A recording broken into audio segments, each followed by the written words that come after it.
bem grande da população brasileira não é economicamente ativa e o sistema de recompensas dos políticos, por exemplo, Lula. O Lula estava muito focado agora nos últimos 2 meses em dar luz elétrica de graça, aí o negócio de gás de graça, aí estava comemorando o pé de meia. Entendi. O sistema de incentivos é ficar dando coisas de graça. Gente, ele estava falando disso quando ele lançou o Bolsa Família em 2004, 2005. Já passaram 20 anos e ainda é essa lógica. Porque em tese o Bolsa Família era, vamos agora ajudar essas pessoas, elas não vão passar fome. E funcionou. Evitou mais êxodo rural, mas o que isso deu? Sim, as pessoas estão há 3 gerações. Tem gente há 3 gerações no Bolsa Família e as pessoas não saíram dessa pobreza. Então, qual o desenho a gente vai fazer? A gente vai ficar bancando uma população economicamente inativa com cada vez mais dinheiro, cada vez mais benesses. Agora é luz, depois é gás, aí é um pé de meia na escola, já é um Bolsa Tigrinho. Do outro lado, a elite do funcionalismo não quer largar o osso, ou seja, querem mais e mais grana para abastecer eles. A classe média viu que a única maneira de aumentar a própria renda, sei lá, prestar concurso. E aí o cidadão, vamos dizer, produtivo, economicamente ativo, da dona da lojinha, de você que tem um podcast, ou vamos colocar aí, do entregador do iFood, tá um inferno. Não tá valendo a pena. É tudo caro, você vai ter que pagar muito imposto para sustentar esse game que não funciona. Você vê fora do Brasil oportunidades gigantes. Você fala, mano, não tá valendo a pena essa droga desse pacto. E tá tudo no nosso colo. Um cara mais novo não vai conseguir comprar um carro, uma casa. Tá uma desgraça isso. Os impostos vão aumentar. E se você quiser pagar essas contas, eles vão ter que ficar aumentando imposto a dar com pau. Isso não vai fechar. E como não vai fechar, a gente vai ter que cortar. E aí vai ter que escolher onde cortar. Até o PT começou, primeiro como discurso, mas eles estão iniciando o discurso, a falar em cortes no autofuncionalismo. Eles imitaram o projeto do Kim. Obviamente fizeram uma versão deturpada que não resolve muita coisa. Mas o fato deles, pela primeira vez, sei lá, desde os anos 80, começarem a falar em cortar dos aliados deles do autofuncionalismo, já soa tipo, ok, a gente vai ter que, no mínimo, começar a endereçar o problema.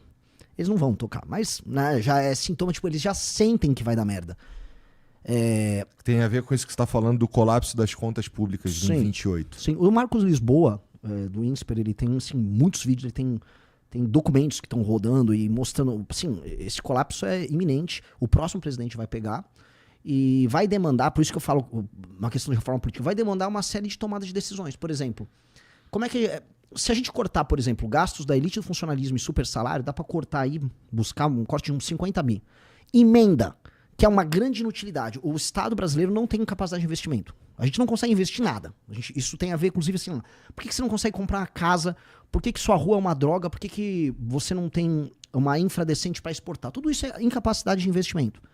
O Brasil não consegue investir. O pouco que tem, um restolho, fica na mão dos deputados para ficar mandando dinheiro para a cidade dele para fazer praça. Aí acontece aquelas coisas que são completamente distorcidas, que o dinheiro do orçamento nosso vai lá para virar emenda, aí vai um deputado, sei lá, o Arthur Lira, que é o presidente da Câmara, vai para Arapiraca, que é a cidade dele em Alagoas, e aí ele decide fazer uma série de praças. Não tem muito esgoto, porque ninguém vê esgoto. Uma praça tem um monte, aí pô, Arapiraca tá com um monte de praça. Que merda! São bilhões indo para obras inúteis. Uma parte boa dessas obras tem o dinheiro desviado, especialmente no orçamento secreto, que a fiscalização é precária. Tem outro nome agora, né? Era o RP9 que mudou de nome, agora, enfim.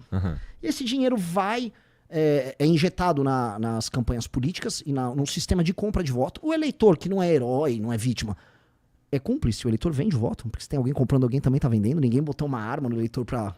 aceita esse saco de cimento aí, mais R$500 pelo voto da tua família. Não, a pessoa aceita, é uma relação transacional. E isso custa demais, são 40, 50, acho que 40 bi. Vamos botar na mesa, vamos ter que cortar esse esquema. Vai ter que cortar esse desenho. E a gente vai ter que achar uns 100, 200 bi para cortar.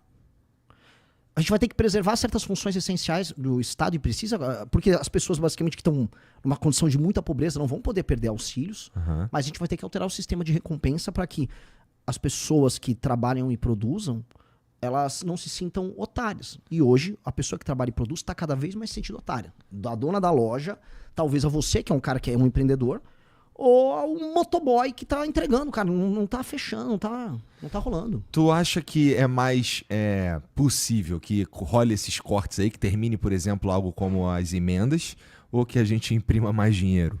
O problema é que a impressão de dinheiro, assim, não vai ter quem compre os títulos nossos, né? Uma hora o gringo também começa a falar, isso aqui, a casa tá caindo.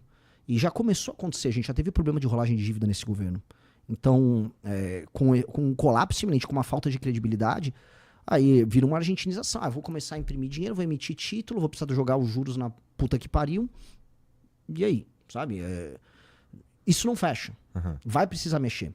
A questão é assim, a gente tem que criar uma massa crítica política. E eu chamo de massa crítica política. Tem que ter um discurso que saia de um lance assim, isso acontece porque o Lula é do PT. Ele tem 9 dedos. Ele é comunista. Assim, o Lula é um merda, mas não é isso. Ou, isso acontece porque o Bolsonaro é um golpista. Não é, cara. O problema é muito mais profundo. Então, um cara que tem que chegar no poder com um projeto pra tocar isso, ele tem que explicar, eu tenho que resolver esta bagaça. Só que hoje a discussão com a internet, poxa, ela permitia pra gente uma série de discussões. Pô, a internet eu vou discutir economia, segurança e tal. Mas parece que a discussão ficou mais retardada com a internet. Porque ela ampliou tanto, e aí você, não, eu sou desse time, eu sou daquele time, e a gente não consegue discutir os assuntos. Então tem uma crise iminente, vai dar merda daqui 2 anos, e as nossas discussões são as mais idiotas possíveis hoje. O grande debate político, por exemplo, se a gente olhar o que está acontecendo agora, o Xandão mandou que o Eduardo Bolsonaro não pode falar com o Jair, parece uma novela. Parece uma novela. E é ridículo que a gente está nessa novela, né, ad nauseum, um negócio vai, é uma novela, cara. Enfim, cara. Entendi. Mas vai dar merda. Assim, o ponto vai dar merda.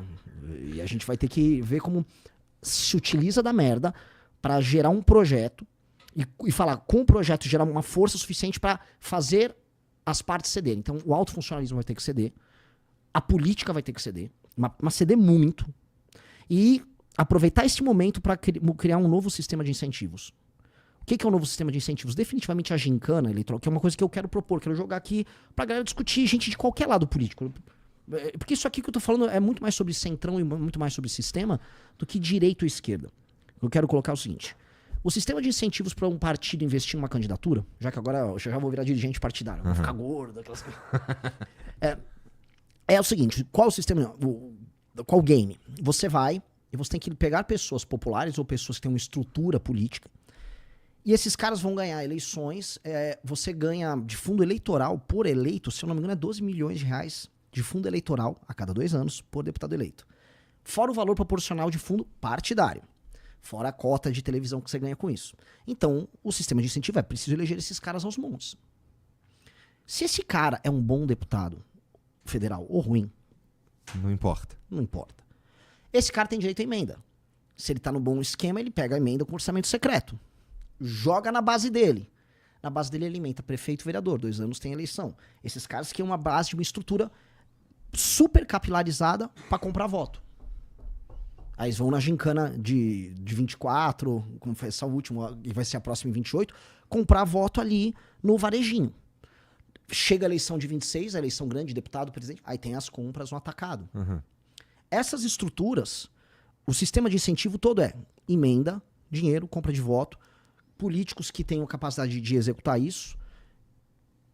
Próximo ano se repete, o dirigente partidário aumenta o poder, e aí um dirigente partidário faz nomeações em grandes estatais, participa de grandes contratos, faz grandes lobbies, e você alimenta essa estrutura, vamos dizer, de parasitagem. É um parasitismo puro e simples, como fim em si mesmo. Então, o que eu acho que a gente tem que aproveitar essa crise? Temos que trocar o sistema de incentivo. A gente não vai, a não ser que eu fale assim, vamos instituir uma ditadura, e não é o caso. A gente não vai dar uma marretada e sumir com os dirigentes partidários, ou sumir com uma cultura que eu acho que vem desde o período colonial brasileiro. A gente tem que só falar assim, cara, o seu incentivo é o seguinte, muda o incentivo. Se o seu incentivo for, se o seu prefeito, vamos supor, o prefeito lá da cidade do Arthur Lira, Arapiraca, se você melhorar tantos por cento a sua cobertura de esgoto, você ganha 1 ponto. Você ganha um pontinho aqui, um pontinho azul. Se você melhora seu ranking do IDEB, seu desempenho metrificado, objetivo, em educação, tal, mais 2 pontinhos.